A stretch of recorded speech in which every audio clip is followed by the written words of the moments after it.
नमस्कार, मैं संजय भाटिया हूं और आप देख रहे हैं लोकमत हरियाणा।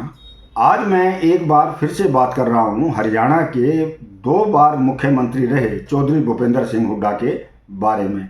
इसके अलावा मैं बात करूंगा उनके पुत्र हैं सांसद दीपेंद्र सिंह हुड्डा, उनके बारे में भी मैं बात करूंगा। तो सबसे पहले मैं बात करूंगा चौधरी भूपेंद्र सिंह हुड्डा के बारे में, जो कि पूर्व मुख्यमंत्री रहे हैं हरियाणा के। आप सभी को पता है कि हरियाणा विधानसभा चुनाव का परिणाम आने के पश्चात जिस प्रकार से कांग्रेस की हार हुई और भारतीय जनता पार्टी ने पूर्ण बहुमत की सरकार हरियाणा में बनाई, उसके पश्चात सोशल मीडिया पर एक प्रकार से ऐसा लगता है कि चौधरी भूपेंद्र सिंह हुड्डा के कद को घटाने का बड़ा प्रयास किया जा रहा है। यानी कि एक ऐसी लॉबी अभी खड़ी हो गई है जो कि चौधरी भूपेंद्र सिंह हुड्डा और दीपेंद्र सिंह हुड्डा के कद को घटाने का प्रयास कर रही है।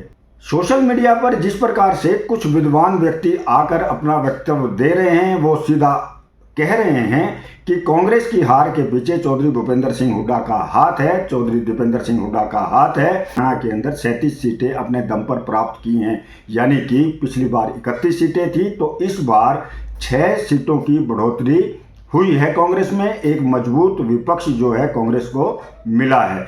लेकिन अब किसी कारण से, किसी कारणवश वो तो कांग्रेस अब खोजबीन कर रही है कि हरियाणा में कांग्रेस की हार क्यों हुई। वो तो कहना जल्दबाजी होगा हमारी तरफ से कि हार के कारण क्या हैं, ये तो कांग्रेस मंथन कर रही है। लेकिन टारगेट चौधरी भूपेंद्र सिंह हुड्डा को बनाना, टारगेट चौधरी दीपेंद्र सिंह हुड्डा को बनाना, यह कहीं ना कहीं अटपटा लग रहा है। यानी कि चौधरी भूपेंद्र सिंह हुड्डा, जो कि मैंने पहले भी बताया 2 बार मुख्यमंत्री रहे, वरिष्ठ नेता हैं कांग्रेस के, लेकिन उनके कद को जैसे कि एक सोची समझी साजिश के तहत घटाने का प्रयास किया जा रहा है कि हरियाणा में विधानसभा चुनाव में कांग्रेस के विधायक दल का नेता कौन होगा, इस पर अभी मंथन चल रहा है। यानी कि सभी विधायकों ने आला कमान को सौंप दिया है, कह दिया है कि आला कमान ही तय करेंगे कि हरियाणा में विपक्ष का नेता कौन होगा कांग्रेस पार्टी से। लेकिन अब इसी मुद्दे को लेकर कुछ सोशल मीडिया पर ऐसे चेहरे आ रहे हैं जो ये दावा कर रहे हैं कि हुड्डा परिवार की राजनीति हरियाणा से अब खत्म हो चुकी है। यानी कि चौधरी भूपेंद्र सिंह हुड्डा जो हैं वो अब विपक्ष के नेता नहीं रहेंगे। कांग्रेस आलाकमान की नज़रों में उनका ग्राफ घट चुका है। मेरा सवाल अब यही है कि हरियाणा के अंदर चौधरी भूपेंद्र सिंह हुड्डा का एक नाम था, तभी ये 37 सीटें हरियाणा के अंदर आई हैं। यानी कि ये बिल्कुल सच बात है कि हरियाणा के अंदर अगर कांग्रेस की 37 सीटें आई हैं तो उनमें सबसे बड़ा योगदान चौधरी भूपेंद्र सिंह हुड्डा और सांसद दीपेंद्र सिंह हुड्डा का रहा है। अब यह बात अलग है कि पिता पुत्र की जोड़ी ने पूरे हरियाणा में जिस प्रकार से कांग्रेस की नीतियों का प्रचार प्रसार किया, उसके पश्चात भी कांग्रेस की सरकार नहीं बनी है, तो यह बड़ा मंथन का विषय है, चिंतन का कांग्रेस के लिए विषय है।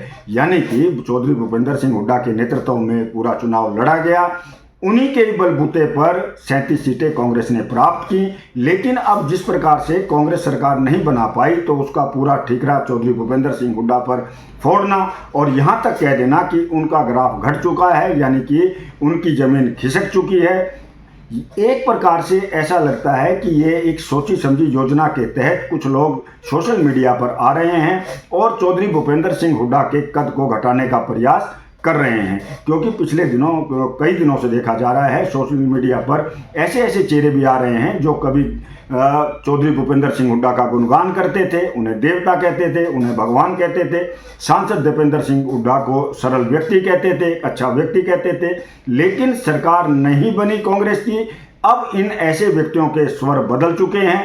अब उन्हें सोशल मीडिया एक ऐसा सहारा मिल गया है कि वो अपनी बात रखते हैं और लोग भी बड़ी उत्सुकता से उनकी बातों को सुनते हैं, कुछ लोग उनका समर्थन करते हैं। अब इस पूरे मामले के पीछे कौन लोग हैं जो चौधरी भूपेंद्र सिंह हुड्डा और दीपेंद्र सिंह हुड्डा का कद घटाने का प्रयास कर रहे हैं, इसका भी पता जल्द ही लग जाएगा। राजनीति में हार जीत चलती है, लेकिन किसी बड़े नेता की छवि को एकदम धूमिल करना भी बिल्कुल ठीक नहीं है। हुड्डा साहब एक बड़े लीडर हैं कांग्रेस के, हरियाणा के 2 बार मुख्यमंत्री रहे हैं, लेकिन अब उन्हें हार के पश्चात निशाने पर लेना कहीं भी ठीक नहीं लगता है। अब मैं बात करूंगा रोहतक लोकसभा सीट से सांसद दीपेंद्र सिंह हुड्डा के बारे में। आपको बता दूं, हरियाणा के अंदर सबसे अधिक वोटों से दीपेंद्र सिंह हुड्डा ने जीत प्राप्त की है लोकसभा चुनाव में। लेकिन अब कांग्रेस की हार के बाद कई लोग दीपेंद्र सिंह हुड्डा को भी निशाने पर ले रहे हैं।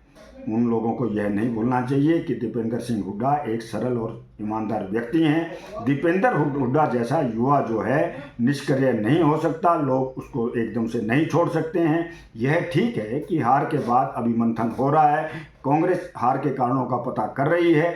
जब भी दीपेंद्र सिंह हुड्डा मंच पर आएंगे वही माहौल दिखाई देगा, वही लोग दिखाई देंगे। यानी कि हार के बाद भी दीपेंद्र सिंह हुड्डा का ग्राफ बिल्कुल भी कम हरियाणा के अंदर नहीं हुआ है। अंत में मैं ये कहना चाहूँगा कि चौधरी भूपेंद्र सिंह हुड्डा विपक्ष के नेता बने या ना बने, इससे कोई फर्क नहीं पड़ता है, क्योंकि वह एक बड़े शक्तिशाली नेता हैं। पूरे हरियाणा में उनका एक सम्मान है, कोई पद उन्हें बड़ा या छोटा नहीं कर सकता है। चौधरी भूपेंद्र सिंह हुड्डा नेता बने तब भी ठीक, अगर नहीं बनते हैं वो भी उनके ऊपर ही निर्भर है। अगर चौधरी भूपेंद्र सिंह हुड्डा स्वयं कहते हैं कि मैं विपक्ष का नेता नहीं बनना चाहता, तभी कोई अन्य नेता जो है वो विपक्ष का नेता बनेगा। यह बिल्कुल सच बात है। और चौधरी भूपेंद्र सिंह हुड्डा का जिस प्रकार से कद घटाने का प्रयास किया जा रहा है, ऐसी राजनीति नहीं होनी चाहिए। बड़ा लीडर है, बड़े लीडर को बड़े लीडर की तरह सम्मान देना चाहिए। हार जीत राजनीति के अंदर चलती रहती है।